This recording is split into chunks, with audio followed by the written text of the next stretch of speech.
Bonjour, Naba Ndekonabiso Nyosoba Congolais partout dans le monde. Bonjour, Naba abonné Nabiso Nyosoya. Rumeur de Kinshasa Sangya Congo. Lelo vraiment ezali sengo yako partager Nabino. Actualité politique ya maenyoso ezali kolekana na mboka Nabiso. Lelo tokolobela 2 points na ordre du jour. Na point Nabiso ya liboso tokolobela sur mea culpa ya église catholique na église protestante. Boyoki Abbé Cholé a sali déclaration a sengi pardon par rapport ya ba alliance oyo bango moko bazali ko reconnaître que non ezaki ba alliance moko ya malamu te ezalaki ba alliance ya mabe. Abbé Cholé a sengi pardon. Bolandi évêque Utembi yepe alobi ezali na étape oyo ezali déjà franchi total de l'avant toza na temps ya ko perdre te. Fridolin Ambongo, son éminence, le cardinal yepe également. Sikoyo mukolo ya lelo il faut natali sabino. Le pourquoi tokomi na ba étape wana kolongwa nanu na ba consultation o ezalaki initié na représentant ya Assemblée nationale, donc président ya Assemblée nationale na président ya Sénat o bakendaki kokutana na tata cardinal après wana bakei kokutana na pasteur Bukundowa parce que bomonaki bazalaki accompagné n'a chargé de conseiller en matière. Il y a sécurité, il y a chef de l'État François Béa. Dessous, il y a carte. Et zanini, mes chers frères, chers abonnés. Na carte, il y a un compte na bango. Il y a là qui est représentant. Il y a pape. Avec Moko Azalaki wana Alatin Zambala. Il y a Mundele. Ala kiwana masono normalement elekani ndenge nini tibakoma na étape wana yango na yebisaka toujours nos frères congolais leur ozui engagement leur okamati décision au prêter serment devant Nzambe.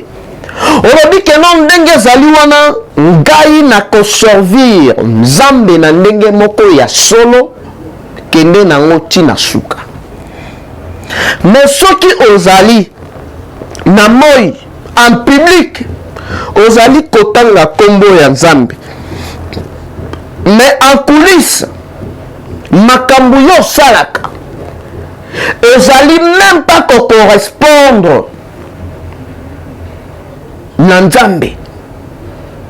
Vraiment nabenga kabatwana souvent ba pharisien to ba hypocrite.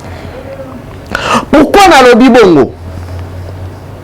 Mes chers frères, na korelate bino oyo elekani réellement.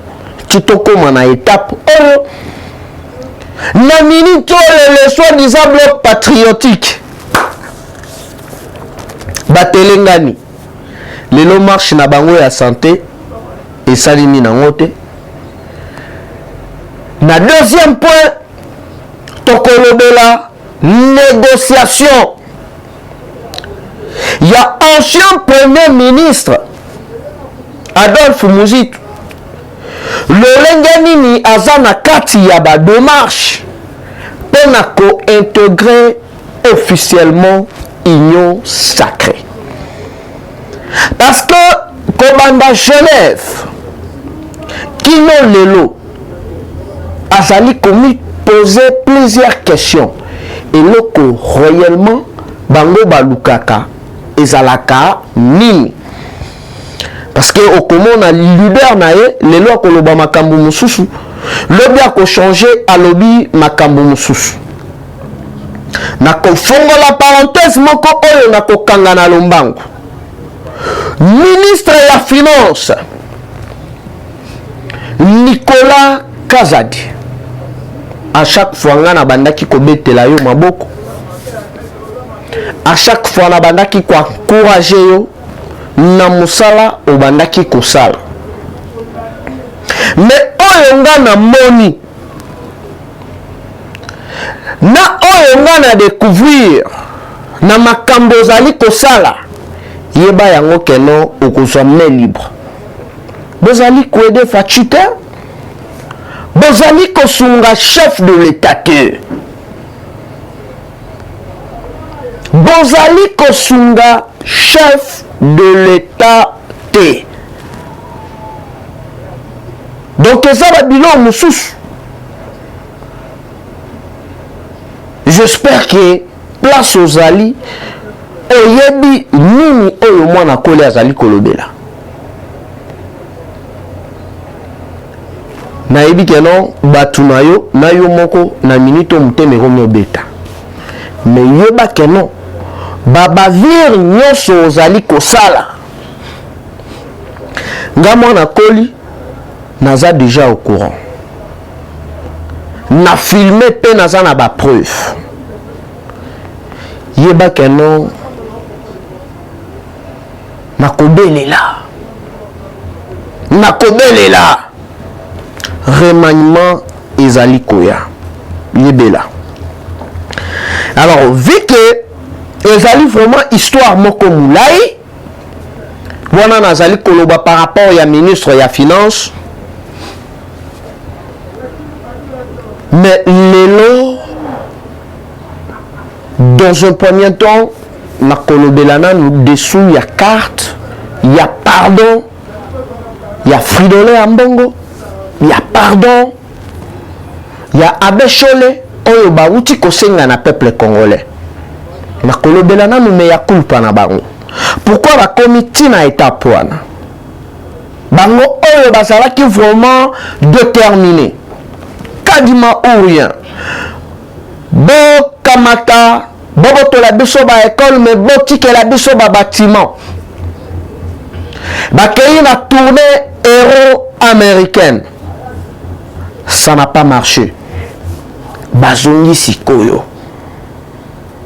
Alors sans plus tarder mes chers frères, chers abonnés, j'espère que à chaque fois nabandaki toujours kolobela ba makambu oyo nabandaki ko dénoncer yango na ba émission nanga passé, mais batu ebele peut-être ba kamisara keno l'air toyaka awa toyaka kosala ba aventure to toyaka kosala ba jeu. Alors tolobaka makambu oyo biso tomoni pe toyoki parce que ezali engagement oyo biso tozwa ya kobanda kodénoncer ya kobanda kobelela soki mabe ezali. Merci na couple pastoral Lipsi Singi, papa Lipsi Singi, motema ya mama Alice na France, na église La Foi Abondante.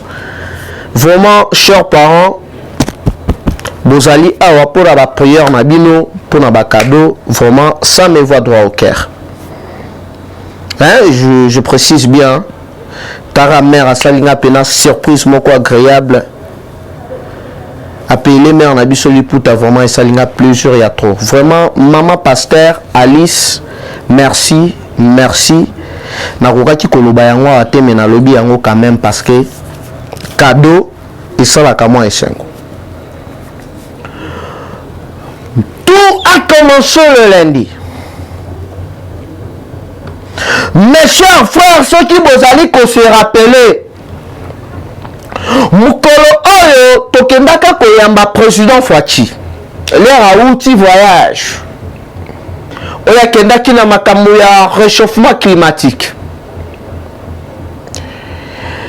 na kati ya salon VIP bakangaki un certain policier à la morphologie rwandaise. Dengue ba media ba relia ki yango.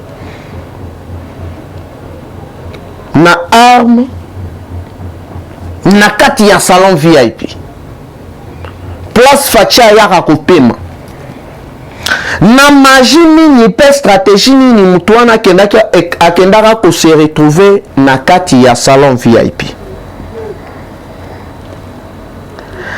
Après plusieurs enquêtes, mes chers frères,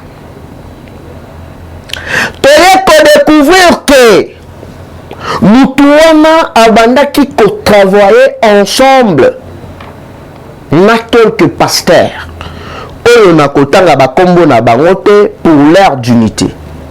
Mais ndenge nazali koloba boye bino moko bozali ko comprendre. Bakota ba réunion, basala ba échange ya ba voice, ba photo ezali, ba image pe ezali. Le messie en question bakangaki na ba service ya renseignement. Bakei ba interroger. Mutongo pe a joué qui vraiment na ruse à chaque fois oh babandaki ko solola par rapport ya plan na bango abandaki ko enregistrer. Mais eloko ya kokamwa ezakeno kombo ya basali na nzambe misatu na kati. Yango bomonaki na rencontre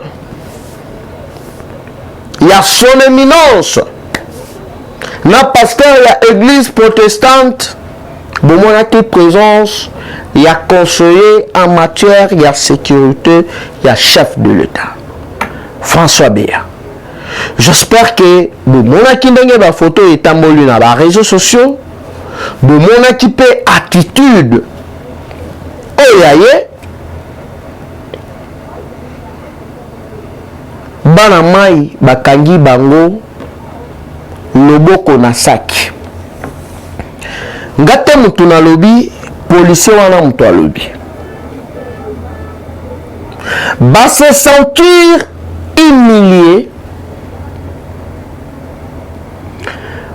ba se sentir ridicule bazaki na autrement à faire te alors voilà ki bayamba bango na place piololo ebeta nazali koyebisa bino ke no bavie babomi moto na ndenge moko ya kosakana te parce que voir même le pape azali déjà au courant et soki botali na délégation wana représentant ya pape évêque moko ya mundele asalaki pe wana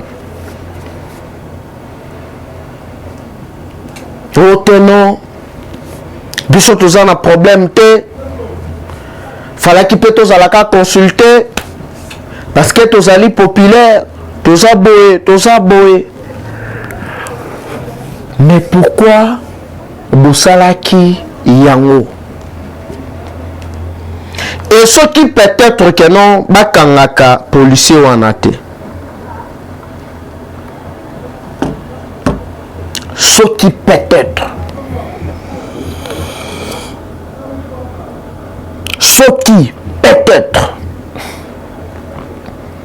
bakangaka policier wana te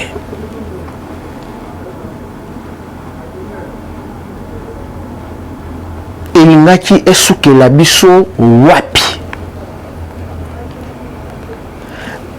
mais dossier ya justice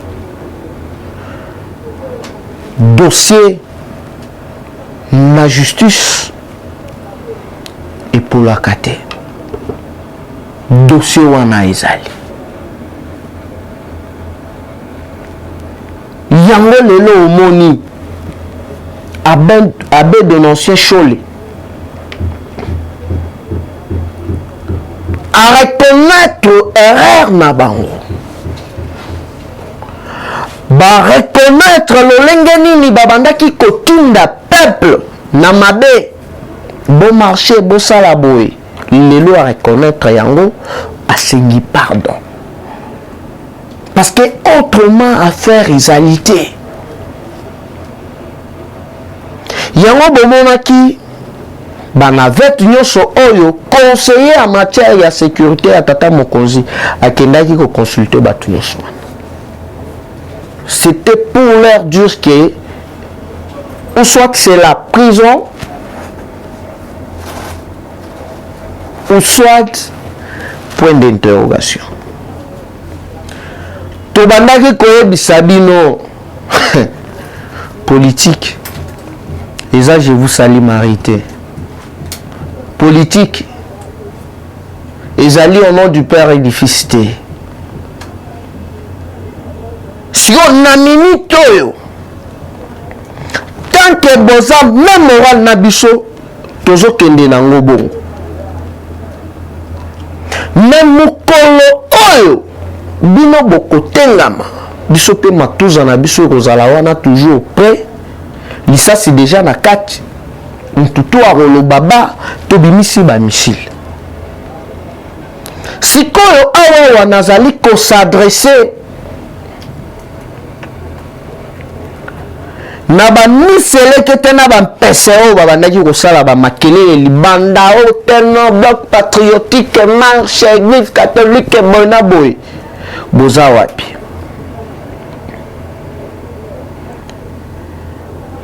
À chaque fois, on a dit que l'air Nzamba appelle sa mission, appelle sa provision. Conseil n'a pas ça, n'a tata mokozi, n'a pas proche nyonso. Na minute yo, to sali la paix, n'a pas son éminence, le cardinal Fridolin Mbongo, Abbé de l'ancien Cholet, pasteur Bukundoa et les autres évêques. Mais Tata Mokonzi, confiance, ezali ko exclure contrôle. Parce que ma reconnaître erreur na bango. Basengi pe pardon. En tant que le chrétien, tolimbisi bango. Mais tozala toujours ekenge lisu likolo ya lisu. Parce que plan na carte nyonso oyo bato wana bazali kosala toyebi yango. Mais na minute oyo ça ne sert à rien. Ya kofongola pe kopanza nyonso. Toyo kaka mukolo ya lobi. Parce qu'il y a Kabila à quel niveau il y a présidence kosenga audience na chef de l'État. Comme quoi Kabila lingaki akutana na chef de l'État. Mais pourquoi toujours kokutana na Fachi na temps oyo ya makambo ya Congo hold up? Na temps oyo ya makambo ya diamant o Kabila abotola papa batukuna na Kasai. Na temps oyo procès ya Floribert Chebe ya ezali kopela de Kabila combien de temps nazo kende kokutana na Fachi. Mais l'air bobandaki ko combattre union sacrée. L'air bozalaki contre état de siège. Awa sikoyo mwana Sphinx Alexis Binogeno autinde na ndaku ya politique. Abetara ba l'état betara billard. Papa na bango azarande politicien. Bokotatola. Awa pe adef muzitu ya wana oteno na lingina ya na kota na nga na union sacrée parce que kotoyo tozoyeba te nanga moko nazali koyeba te tolukaka nini. Siko yo pese moko boye museleke te moko boye ofandi na yo libanda outi kayu ofandi liboso ya kamera obandi biloba loba bifinga finga yo yebi politique. Continuez na kosa la campagne na bino ya diabolisation bon continuer bon les matins. Campagne na bino ya haine tribal bon continuer bon les matins. Mais biso pe toza toujours wana. Toza na pays c'est moko, drapeau c'est moko, président c'est moko. Ezaki wa bino mwana koli ngai na bino tokutani barasima. Bye bye et dans le prochain numéro. Eshima, votre magazine qui bat au rythme de l'actualité. Retrouvez la nouvelle édition. Exclusivité, Sakombi Molendo, le pionnier de la bancarisation. Le ministre des Affaires foncières a signé le 3 juin 2021 avec son collègue des Finances l'arrêté interministériel portant bancarisation des opérations foncières et immobilières supérieures ou égales à 10 000 $ américains. Une première en RDC, concrétisée par celui qui fait figure de porte-étendard de la numérisation et de la sécurisation des titres fonciers. Aimé Sakombi Molendo est de plein pied dans la matérialisation de sa politique qui suit la vision du chef de l'État, Félix Antoine Tshisekedi, celle de faire du numérique un levier d'intégration, de croissance économique et de progrès social. Nation, gouvernement des Warriors, bilan de gestion des 100 premiers jours du gouvernement Samalou Kondé. SONAS, le DG Lucien Boniemé Ekofo présente un bilan largement positif pour les grandes réalisations du premier semestre 2021. À lire également l'interview de Seth Kikouni portée sur les questions d'actualité. À la découverte de Tissia Mukuna, la DG de la marque La Quinoise, café planté et transformé à Kinshasa. Interview exclusive de Richard Ilunga, DG de l'ONIP, qui confirme l'identification de la population congolaise avant les élections 2023. Un an de patrouille financière, les audits de l'IGF mettent à l'écart les mandataires impliqués dans la mauvaise gestion des deniers publics grâce à Jules Alinguete, inspecteur général des finances, chef de service. Une analyse sur les coups d'État en Afrique et leurs conséquences. Retrouvez l'intégralité du magazine Eshima dans les kiosques. Eshima Magazine, un nouveau standard d'information.